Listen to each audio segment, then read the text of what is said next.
अगली खबर की ओर बढ़ते हैं। राष्ट्रीय स्वयंसेवक संघ प्रमुख मोहन भागवत के देश में धार्मिक आधार पर जनसंख्या असंतुलन वाले बयान पर एआईएमआईएम के चीफ असदुद्दीन ओवैसी ने कहा कि मुस्लिमों की प्रजनन दर पहले के मुकाबले काफी कम हो चुकी है। उन्होंने बयान में कहा कि चिंता मत करो, मुसलमानों की जनसंख्या बढ़ नहीं रही बल्कि घट रही है। इस बयान के बाद उन्होंने ये भी कहा कि मोहन भागवत को इस पर कोई चर्चा नहीं करनी चाहिए।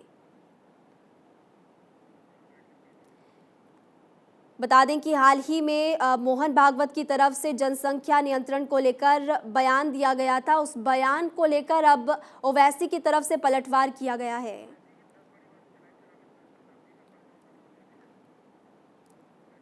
तो असदुद्दीन ओवैसी की तरफ से जो बड़ी बातें कही गई है, मुस्लिमों की प्रजनन दर पहले से कम हो चुकी है, ये उनकी तरफ से कहा गया। कहा कि चिंता मत करो, जनसंख्या बढ़ नहीं रही है बल्कि घट रही है।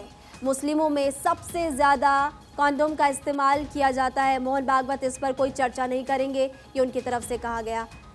10 बड़ी बातें आपको बताएंगे। भ्रूण हत्या करना बहुत बड़ा पाप है भागवत साहब, ये उनकी तरफ से कहा गया। मुसलमान 2 प्रेगनेंसी के बीच गैप रखते हैं। मुसलमानों की संख्या बढ़ नहीं रही है बल्कि 2% तक कम हुई है।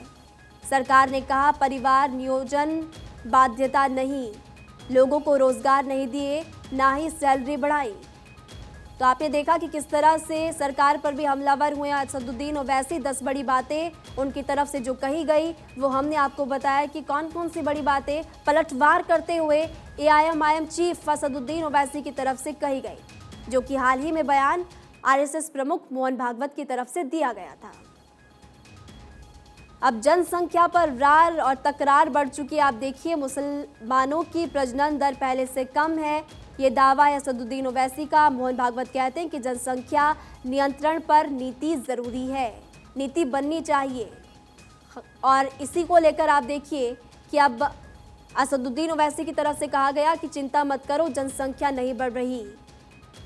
आरएसएस प्रमुख ने कहा नीति बने तो समान रूप से लागू होनी चाहिए, यानी कि जब नीति बनेगी तो सभी पर लागू होगा, ना कि सिर्फ एक समुदाय पर।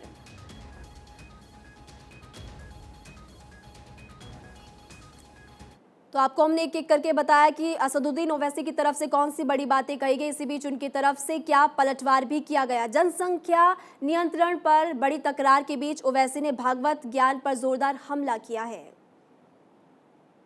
मोहन भागवत साहब ये बोले हैं कि भारत में रिलीजियस इम्बैलेंस हो रहा है।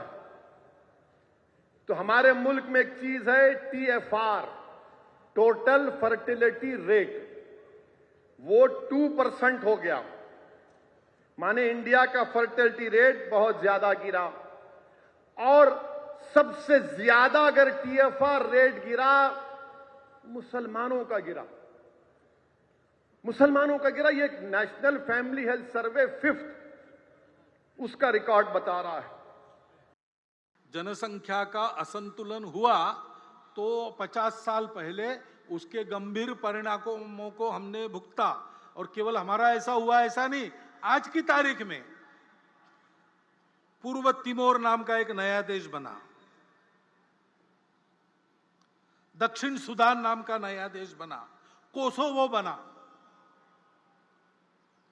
जनसंख्या में पंथ संप्रदाय के प्रमाण में अंतर आने से नए देश बन गए, देश टूट गए।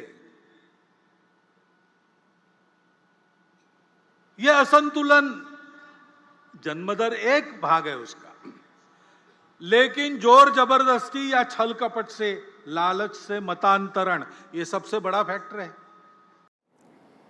तो आपने देख लिया वार और पलटवार। असदुद्दीन ओवैसी की तरफ से पलटवार किया गया है आरएसएस प्रमुख की तरफ से, जो हाल ही में बयान दिया गया था। आपने सुना, उनकी तरफ से साफ तौर पर यह कहा गया कि आप चिंता मत कीजिए, आपको चिंता करने की ज़रूरत नहीं है। तो वहीं पर आरएसएस प्रमुख की तरफ से भी दरअसल जनसंख्या नियंत्रण को लेकर बयान दिया गया था। उनकी तरफ से कहा गया कि अगर नीति बनाई जाती है तो वो सभी पर लागू होनी चाहिए, और ये नीति सभी पर लागू होनी ज़रूरी है, क्योंकि ऐसे में कई देश आज टूट चुके हैं।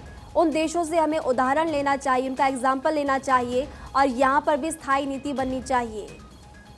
तो जनसंख्या विस्फोट के लिए आखिर कौन जिम्मेदार है, ये सबसे बड़ा सवाल। लेकिन देखिए, इसी बीच वार और पलटवार लगातार जारी है।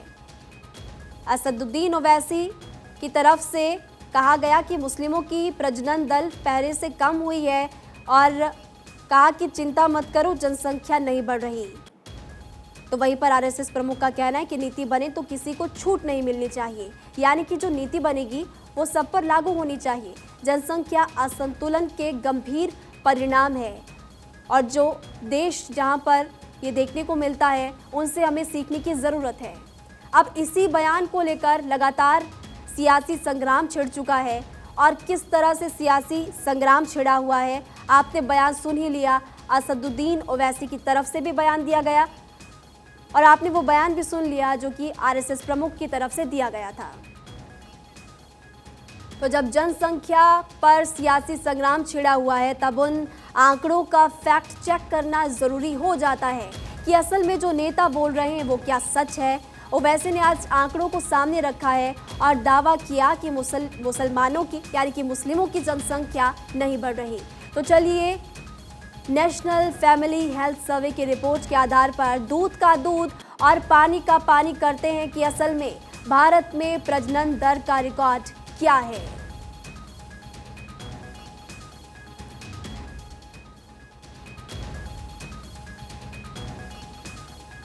तो इस पूरे मसले को लेकर लगातार सियासत हो रही है और हम फैक्ट्स अब से कुछ ही देर में आपके सामने रखेंगे जो असल फैक्ट्स है और दूध का दूध पानी का पानी उन आंकड़ों के जरिए हो जाएगा। तो ग्राफिक्स आप देखिए 2019 से 21 में हिंदू 1.94% था, दर बढ़कर 2015 से 16 में हो गई 2.13%। 2005 और 6 में आप देखिए कि ये 2.59 थी, यानी कि हिंदू की भी घटी है। अब मुस्लिमों की बात की जाए तो 2005 से 6 में देखिए 3.40% थी जो कि घटकर 2015 से 16 में हो गई 2.62%। उसके बाद 19 से 21 की बात की जाए तो 15-16 के कंपैरिजन में कम है 2.36%। ईसाई की बात की जाए तो 2005-6 में 2.34% थी, घटकर हुई 1.99%। 15-16 की बात हम कर रहे हैं।